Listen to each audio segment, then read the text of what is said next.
అశ్వ సంవత్సరంలో కైలాస యాత్ర Sri Gayatri tours and travels 8977349696. Hi మార్కే రాబిన్ గారు.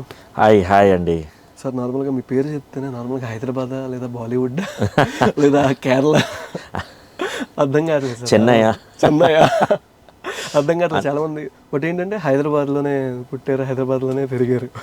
బట్ పేరుకి మిమ్మల్ని ఎక్కడైనా మీ మూవీస్ చూస్తున్నాను సేపు, కానీ ఇన్ని మూవీస్ చేశారా మార్కే రాబిన్ గారు? మ్యూజిక్ కనిపిస్తుంది, మనిషి కనిపించట్లా ఇప్పుడు దాకా. మొన్నటి నుంచి రీసెంట్గా మొత్తం హైదరాబాద్ వచ్చిన దగ్గర నుంచి ఇంకా బ్యాక్ టు బ్యాక్ అంతా కొంచెం తెలుస్తున్నాను. బట్ అదర్వైజ్ నాకు అలాగే ఇష్టం అండి. ఓకే, మ్యూజిక్ రావాలి బయటికి, పేరు గుర్తింపు రావాలి, ఫేస్ వెనకాలనే ఉండడం నాకు ఐల్ బి హ్యాపీ. ఓకే, వెనకాల ఉండడం అంటే చాలా మంది గుర్తుపట్టాలి కదా, సారే మార్కే రాబిన్ గారు అని కూడా. బట్ సార్ ఏదైనా ప్రాజెక్ట్ని ఫస్ట్ సెలెక్ట్ చేసుకున్నప్పుడు కానీ మీరు అంటే లిరిక్స్ విన్న తర్వాత మ్యూజిక్ కంపోజ్ చేస్తారా? ఆ స్క్రిప్ట్ ఫస్ట్ వింటారు ఎలాగైనా, స్క్రిప్ట్ వినంగానే, లేదంటే మ్యూజిక్ కంపోజ్ చేసిన తర్వాత లిరిక్స్ ఇస్తారా? మీకు రీసెంట్ దండోరా మూవీకైనా కాసర్ల శ్యామ్ గారు చేశారు, ఎట్లా అంటే మీ ప్రాసెస్ ఉంటుంది? చాలా వరకు ఎట్లా యాక్సెప్ట్ చేస్తారు మీరు? యాక్చువల్గా నేను ఇండస్ట్రీలో కొత్తగా వచ్చినప్పుడు నేనేమనుకున్నానంటే లిరిక్స్ ఇస్తే ఆ లిరిక్స్కి ట్యూన్ చేయాలి అనేది అనుకున్నా. నాకు అలా కూడా ఇష్టమే, కానీ మోస్ట్ ఆఫ్ ద టైం అంటే 90% ఏమవుతుందంటే డైరెక్టర్స్ ఫస్ట్ ట్యూన్ విని ఆ ట్యూన్ అంతా ఫుల్ క్యాచీగా చేసుకొని అది ఒక చిన్న హుక్ లైన్ దానికి పెట్టేసుకొని అప్పుడు లిరిసిస్ట్కి వెళ్ళడం జరుగుతుంది. ఓకే, ఇప్పుడు నేను ఇన్ని మూవీస్ చేశాను కదా, ఈ మూవీస్ అన్నిట్లో కూడా అదే ప్యాటర్న్ అయింది. అంటే ప్రజెంట్ ఇప్పుడు వచ్చే ఫిలిమ్స్ కానీ ఏదైనా సరే, ఆర్ లవ్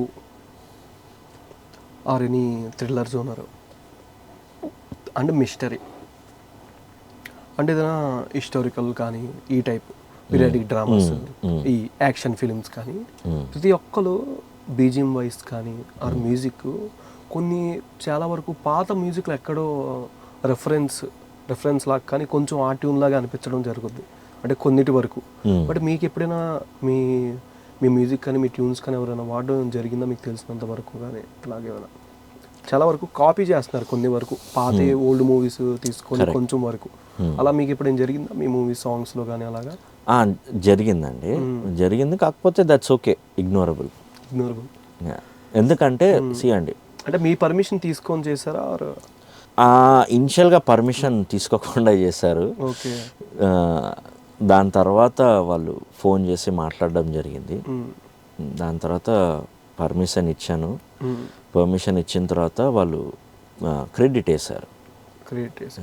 ఓకే సార్, నార్మల్గా చాలా వరకు సినిమాకి చూసినంతసేపు మీరు ఇచ్చిన బ్యాక్గ్రౌండ్ మ్యూజిక్ కానీ ఏదైనా సినిమా అంతా అనుకున్నంత సక్సెస్ఫుల్ కాదన్నప్పుడు మ్యూజిక్కే ప్రాణం పోస్తుంది.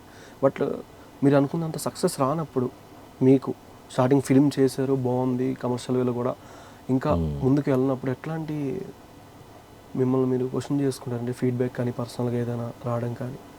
సినిమా ఒకవేళ వర్కౌట్ అవ్వకపోతే, అనుకున్నంత సక్సెస్ ఈ సాంగ్ చేశాను, ఇది కమర్షియల్ వేలో కానీ దేంట్లోనైనా బెస్ట్ మ్యూజిక్గా వచ్చుద్ది ఈ సాంగ్, బట్ మీరు అనుకున్న సాంగ్ కన్నా వేరే సాంగ్స్ వెళ్తూ ఉంటాయి, చెప్పలేం as a point of view కొన్ని సాంగ్స్. కానీ మీరు అట్లాంటప్పుడు ఎట్లాంటి ఫీడ్బ్యాక్ తీసుకుంటారు ఎవరి దగ్గర నుంచి వచ్చినప్పుడు కానీ? అలాగా పర్సనల్గా మిమ్మల్ని మీరు క్వశ్చన్ చేసుకోవడం కానీ?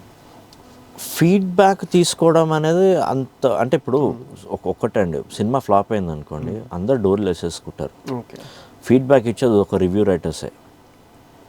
ఇంకా మిగతా వాళ్ళంతా ఇప్పుడు నాకు తెలిసిన వాళ్ళు బాగుంది, సినిమా చాలా బాగుంది అంటారు. బట్ బేసికలీ వాళ్ళకు కూడా తెలుసు ఇట్ డిడ్ంట్ వర్క్అవుట్. బట్ నేను ఫీల్ అవ్వద్దని చెప్పి అలా చెప్తుంటారు. But I know the fact, తెలిసిపోతుంది కదా, ఓకే సాంగ్స్ బాగాలేవు, తెలిసిపోతుంది సినిమా బాగాలేదు. ఇప్పుడు ఒక సినిమాకి ఎంత కష్టపడి చేసినా ఆ సినిమా ఫ్లాప్ అయిందనుకోండి, కష్టమంతా గాన్ ఇన్ వెయిన్. అప్పుడు చాలామంది చాలా అంటుంటారు ఇంకేం పట్టించుకోకూడదు. బేసికలీ సినిమా హిట్ అయితే అదొక జాయ్, కానీ ఆ టైంలో అద్భుతంగా చేసావు అదన్నా నేనేం పట్టించుకోను. ఓకే, బేసిక్ అంటే రెండు తీసుకోవద్దు. So I try to keep it that way.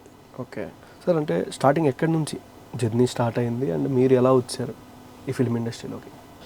Journey అంటే మేము చిన్న ఉన్నప్పటి నుంచి వరల్డ్ మ్యూజిక్ వింటూ పెరిగాం. ఓకే. మా ఫాదర్ 80స్లోనే మంచి పెద్ద మ్యూజిక్ సిస్టము, ఒక యాంప్లిఫైయర్, ఒక టర్న్ టేబుల్, రికార్డ్స్, ఆ టైంలో records. So every Friday Saturday full records తెచ్చేవాడు అనమాట. మంత్లీ ఒక 5 రికార్డ్స్ కొనేవాడు. సో ఆ రికార్డ్స్ అంతా మేమే ప్లే చేస్తుండే. ఒక పిన్ ఉంటుంది అనమాట, టర్న్ టేబుల్కి ఒక చిన్న పిన్ వస్తుంది, డైమండ్ నీడిల్ అంటాం, స్టైలస్కి ఉంటుంది అది. సో అది తీసుకొని వెళ్ళి ఆ పిన్ రికార్డ్ ప్లేయర్ మీద పెట్టాలి. అది సెన్సిటివ్ థింగ్ అనమాట. కానీ మా ఫాదర్ ఏం చేస్తాం, పోబెట్ట అంటుండే. సో వెళ్ళి ఆ పిన్ మాకు ఎక్కడ సాంగ్ కావాలో అక్కడ పిన్ పెడుతుండే అనమాట. అప్పుడప్పుడు పిన్ ఇరిగిపోయేది. ఓకే. సో అప్పుడప్పుడు పిన్ ఇరిగిపోతే మా డాడీ వెళ్ళి ఇంకో పిన్ కొనేవాడు అప్పట్లో. But he was specifically like, మీరు వెళ్ళి చేయండి, మీరు ఎంజాయ్ చేయండి, మ్యూజిక్ ఎంజాయ్ చేయండి. సో మా ఫాదర్ది అక్కడ వరకే ఉండే. మేము మ్యూజిక్ ఫుల్ నేర్చుకొని ఒక పెద్దోళ్ళు అయిపోవాలని అసలు మా డాడీకి ఆ ఇంట్రెస్ట్ లేకుండే మా మీద. కానీ అట్లా వింటూ పెరిగిన తర్వాత నాకు ఇంకా దేని మీద ఆ జాయ్, ఆ ఇంట్రెస్ట్ రావట్లేదు. ఓకే. స్టడీస్ మీద రావట్లేదు, స్పోర్ట్స్ మీద రావట్లేదు, దేని మీద మ్యూజిక్ మీద ఉన్నంత జాయ్ అండ్ ఆ అడ్డులను నాకు ఇంకా దేంట్లో రావట్లేదు. సో మేము ఒక బ్యాండ్ ఫామ్ చేసాం చర్చ్లో మ్యూజిక్ ఇంకెక్కువ నేర్చుకున్నాను నేను. అండ్ నాకు ఒక గురువు ఉన్నాడు, జోవల్ అన్న అని. తను ఇక్కడ ఉన్నాడు, నెల్లూరులో ఉంటాడు. సో ఆ అన్న నాకు మ్యూజిక్ నేర్పించాడు ఇనిషియల్గా. ఆ 1 ఇయరే నేర్పించాడు, వెళ్ళిపోయాడు. హైదరాబాద్లో 1 ఇయర్ నేర్పించి తను ఆంధ్ర టు నెల్లూరుకి వెళ్ళిపోయాడు. దాని తర్వాత ఇక మళ్ళీ నా ఓన్గా నేను చేసుకుంటా. I was also working as a teacher. కొన్ని ఇయర్స్ నేను టీచర్గా చేశాను.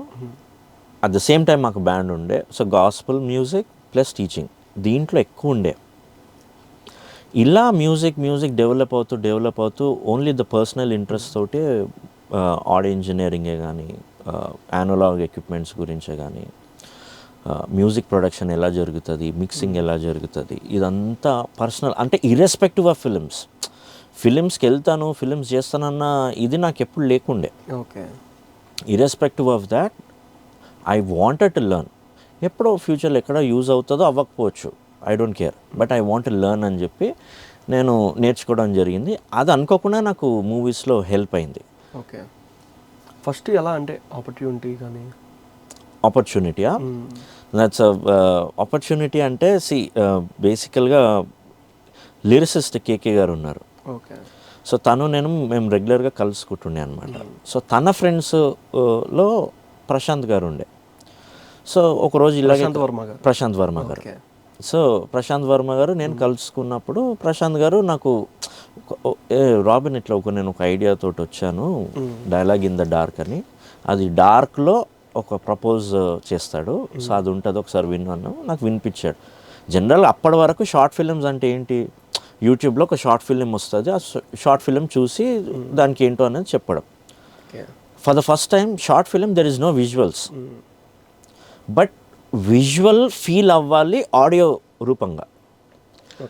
సో అది నేను విన్నప్పుడు డైలాగ్స్ చాలా బాగున్నాయి. నేనేమన్నానంటే Prashant can we do this virtual audio అని అడిగి, okay try, like if something experimental we are always game అనమాట, on game.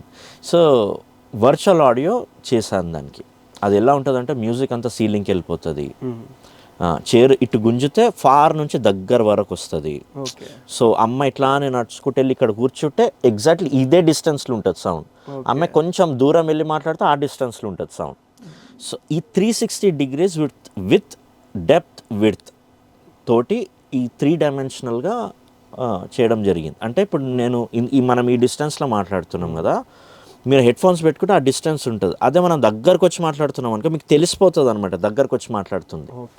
So that is virtual audio. రీసెంట్గా అంటే శబ్దం మూవీ చూశాను థియేటర్లో, కొంచెం ఆ సౌండ్ అంతా చాలా డిఫరెంట్గా ఉంది. కరెక్ట్. సో థియేటర్లో చాలా స్పీకర్స్ ఉంటాయి, 9.2 బిఫోర్ 5.1 ఉండే. ఇది హెడ్ ఫోన్స్, ఒక స్టీరియో 2 హెడ్ ఫోన్స్ పెట్టుకుంటే you feel that Atmos. Okay. So అది నేను చేసినప్పుడు నా ఐడియా ప్రశాంత్ గారికి నచ్చింది, ప్రశాంత్ గారి ఐడియా నాకు నచ్చి, so we merged and we did that dialogue in the dark. And when we released, that's India's first virtual audio short film. Okay.